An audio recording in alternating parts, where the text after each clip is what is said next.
Bonjour, pour ce deuxième tutoriel, je vais utiliser à nouveau un crochet de 4 mm et un fil de couleur vive afin que nous puissions bien voir les détails. Je commence par effectuer le nœud coulant, départ de toute chaînette, et j'effectue ensuite une chaînette de 10 mailles.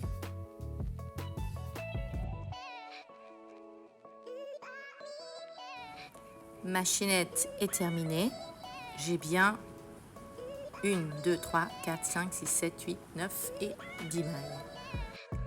On va se servir de cette chaînette pour réaliser notre maille serrée. Alors, on ne pique pas dans la première maille. La première maille, on l'oublie. On va piquer dans la deuxième maille.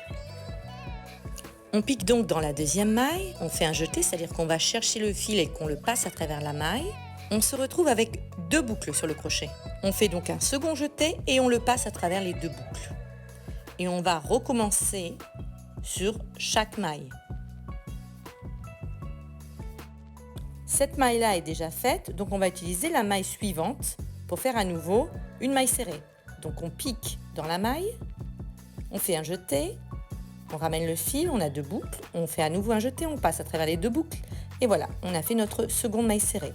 On pique dans la maille suivante. On fait un jeté, on ramène le fil, nous avons 2 boucles, nouveau jeté, et on passe à travers les 2 boucles. Et on continue sur toute la longueur de notre chaînette. Alors au début, c'est très important de compter ces mailles, parce que là, on va pouvoir réaliser 9 mailles serrées. La dernière maille, ce sera la 9e. Nous avons effectivement commencé avec une chaînette de 10 mailles, mais nous avons sauté la première maille lorsque nous avons commencé à faire les mailles serrées. À la fin de la rangée, il faut toujours effectuer une maille en l'air.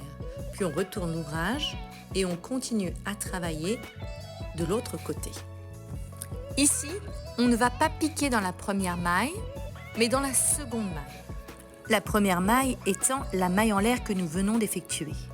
Notez aussi que cette fois-ci, pour chaque piqué, nous passerons à travers les 2 brins de la maille. Je fais mon piqué et là, comme on peut voir, je passe bien à travers les 2 brins de la maille. 1 et 2. Je retire mon crochet pour vous montrer. Là, je ne prends qu'un brin de la maille, donc ça, c'est pas bon. Et là, je prends les 2 brins et c'est ce qu'il faut faire. Comme auparavant, je fais un jeté, j'obtiens 2 boucles sur mon crochet, je fais un autre jeté et je le passe à travers les 2 boucles. Et on a obtenu à nouveau une maille serrée. Je pique dans la maille suivante, toujours dans les 2 brins, je fais mon jeté, je passe donc le fil à travers la maille, je me retrouve avec 2 boucles sur le crochet, je refais un jeté et je le passe à travers les 2 boucles et j'ai ma deuxième maille serrée. Je continue sur toute la longueur.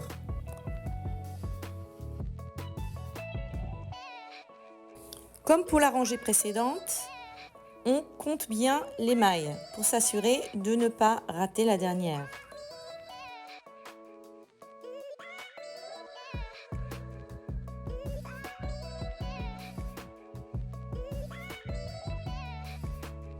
Nous avons fini nos 9 mailles serrées et avant de retourner l'ouvrage, on n'oublie pas d'effectuer une maille en l'air. Voilà, je fais un jeté, je le passe dans la boucle. Et maintenant, je peux retourner l'ouvrage et commencer à travailler de ce côté. Alors, on note bien qu'on n'utilise jamais la dernière maille en l'air qu'on a effectuée pour réaliser notre première maille serrée. Cette maille en l'air, on ne l'utilise pas. Voilà. Donc, on y va. On a fait notre première maille serrée, seconde maille serrée. On continue sur toute la rangée.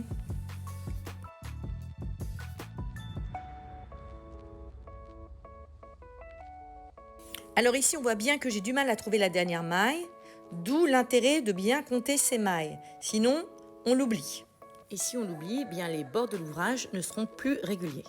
Comme toujours, en fin de rangée, on fait une maille en l'air et on tourne l'ouvrage et on continue de ce côté.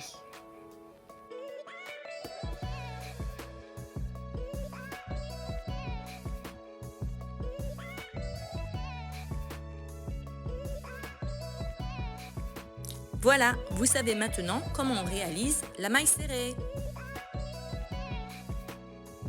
Si la vidéo vous a plu, on n'oublie pas de s'abonner, de mettre un like et on se retrouve pour le prochain tutoriel.